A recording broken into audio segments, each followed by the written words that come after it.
Bismillahirrahmanirrahim. Assalamualaikum warahmatullahi wabarakatuh. Anak-anak, apa kabar kalian? Semoga kalian selalu dilindungi oleh Allah Subhanahu wa Ta'ala, oleh Tuhan Yang Maha Esa. Dan saya mengharap di sini Anda selalu sehat, bahagia, sejahtera.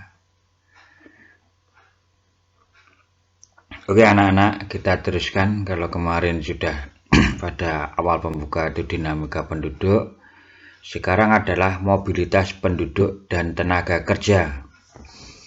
Sambil Anda mengamati background yang kami tampilkan tersebut, Anda sudah bisa berpikir, bisa membayangkan bahwa itu adalah aktivitas penduduk. Saya harapkan dalam tayangan ini dengan background kayak gini Anda bisa melihat dan mengambil contohnya.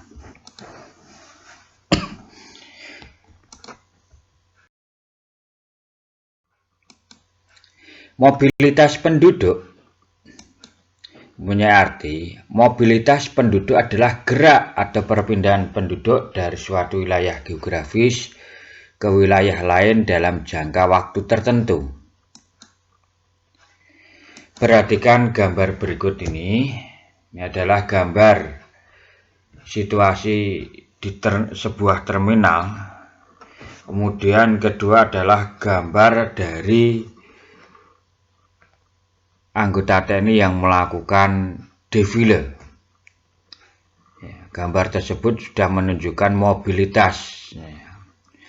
Mobilitas kalau dalam terminal ini, dalam terminal ini adalah mobilitas penduduk dari desa ke kota. Kalau ini kayak defile TNI ini adalah mobilitas penduduk karena pekerjaan. Anda bisa membicarakannya dengan teman-teman dengan yang lainnya.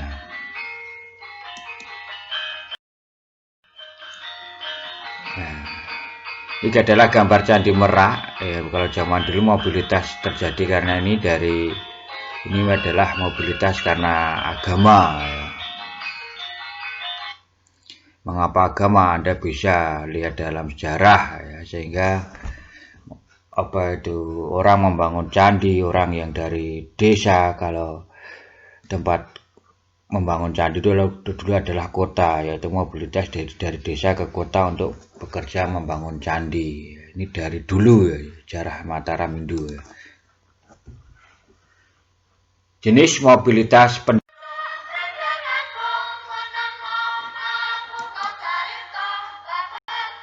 ada dua, mobilitas non permanen, mobilitas permanen.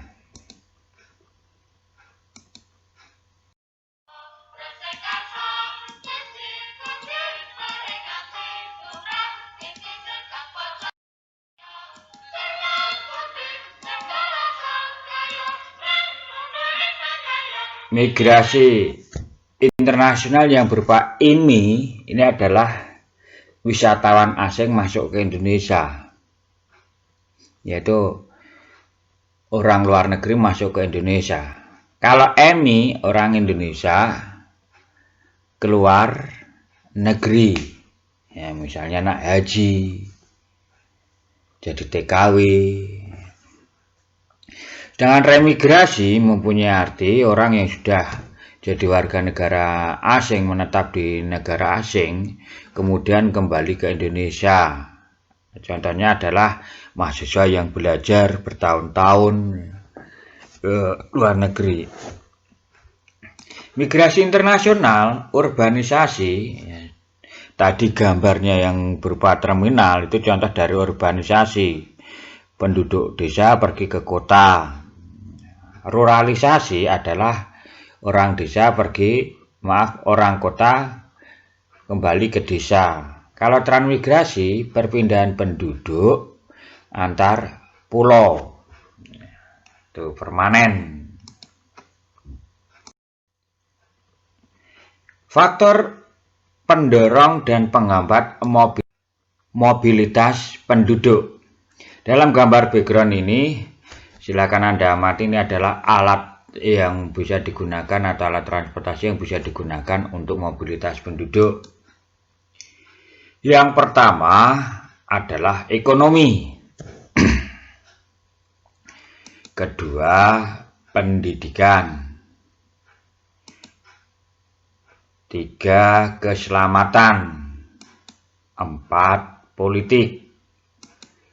Lima, keluarga. Yang pertama, ekonomi bisa contohkan orang melakukan pergi atau perpindahan karena mencari pekerjaan. Contohnya tadi TNI, anggota TNI ya.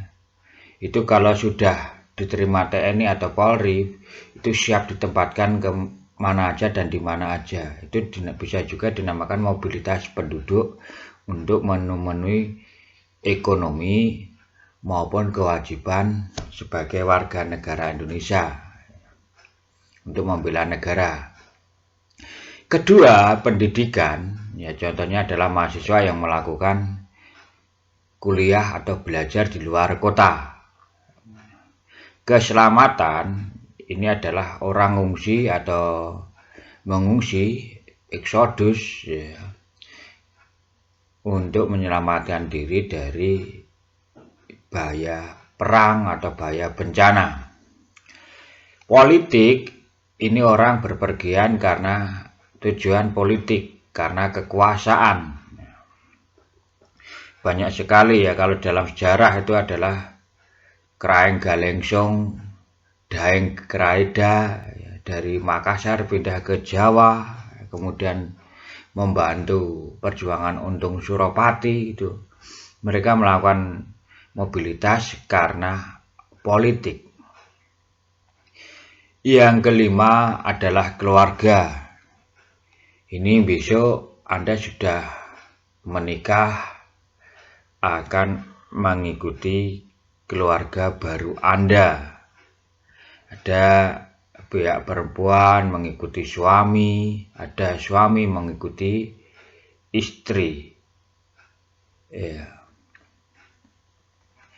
Mungkin kalau dalam pelajaran sosiologi, ya, mobilitas penduduk keluarga ini mungkin terkenal dengan istilah matrilineal, patrilineal. Ya. Kalau matrilineal itu kan pihak laki-laki mengikuti keluarga perempuan. Kalau patrilineal, pihak perempuan mengikuti pihak laki-laki.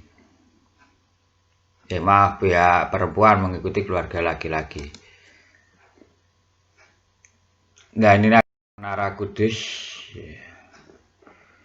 Ya, ini terjadi di arah Kudus. Kalau ingin ke Kudus, ya bisa juga melakukan mobilitas. Ya, tadi mobilitas apa kalau Anda ingin pergi ke Kudus itu? Ya, bisa permanen, bisa non-permanen. Selanjutnya adalah tenaga kerja. Tenaga kerja dasarkan pada Undang-Undang Nomor 13 Tahun 2003 tentang Ketenaga Kerjaan.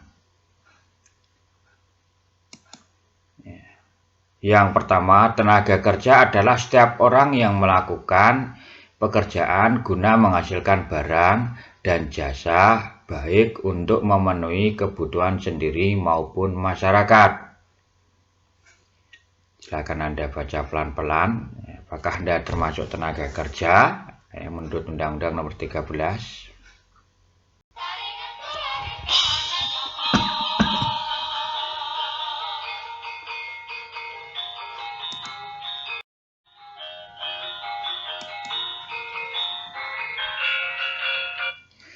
Penduduk usia kerja dibagi menjadi angkatan kerja, bukan angkatan kerja. Angkatan kerja meliputi penduduk usia 14 sampai 64 tahun yang bekerja maupun belum bekerja atau mencari kerja. Bukan angkatan kerja, penduduk usia kerja yang tidak bersedia bekerja. Contoh, anak usia sekolah maupun anak usia menjadi mahasiswa atau perguruan tinggi kuliah. Anda bisa berpikir apakah Anda termasuk angkatan kerja atau bukan angkatan kerja. Mungkin ada yang, oh Anda itu sudah sekolah tapi bekerja, bisa bekerja menghasilkan uang sebagai YouTuber atau sebagai apa gitu ya. Atau bisa sebagai penjual online.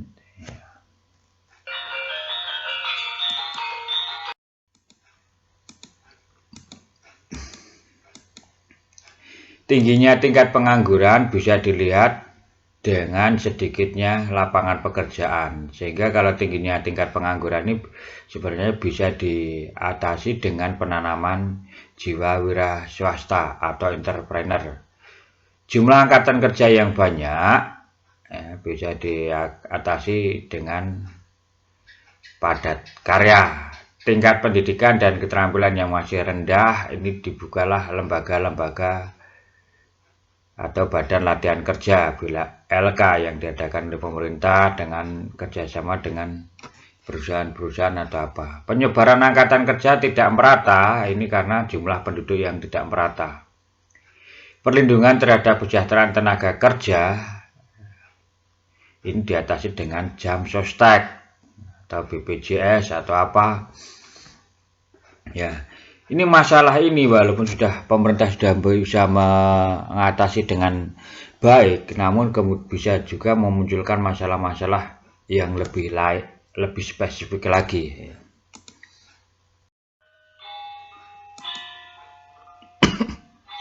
Silakan perhatikan gambar. Gambar apa ini?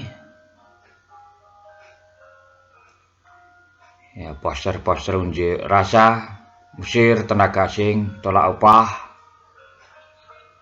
Ya, ini menimbulkan masalah pekerjaan. Kedua adalah wisuda. Pas saya lagi sendok itu es ke mulut, cut, itu ngilunya saya beralih ke Sensodyne dan udah nggak ada lagi.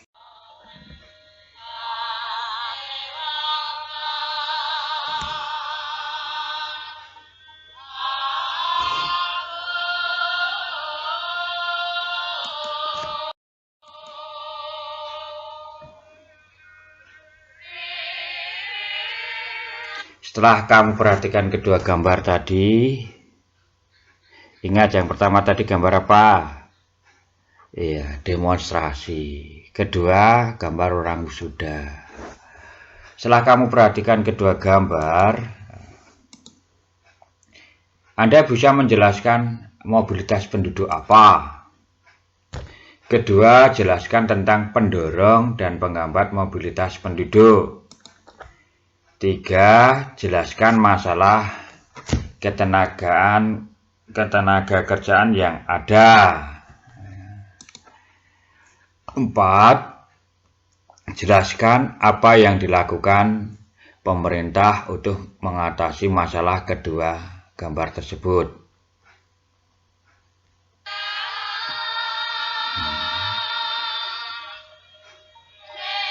Pertama,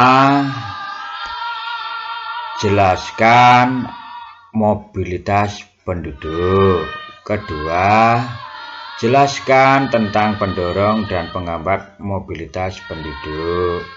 3. Jelaskan masalah ketenaga kerjaan yang ada. 4. Jelaskan apa yang dilakukan pemerintah untuk mengatasi masalah kedua gambar tersebut. Ya, dari gambar itu Anda bisa mengerjakan masalah yang ada. Oke anak-anak, cukup sekian ya apa yang saya sampaikan, semoga bisa dicermati, dipelajari dengan baik. Salam untuk keluarga, salam sehat tanpa obat. Akhir kalam, wassalamualaikum warahmatullahi wabarakatuh.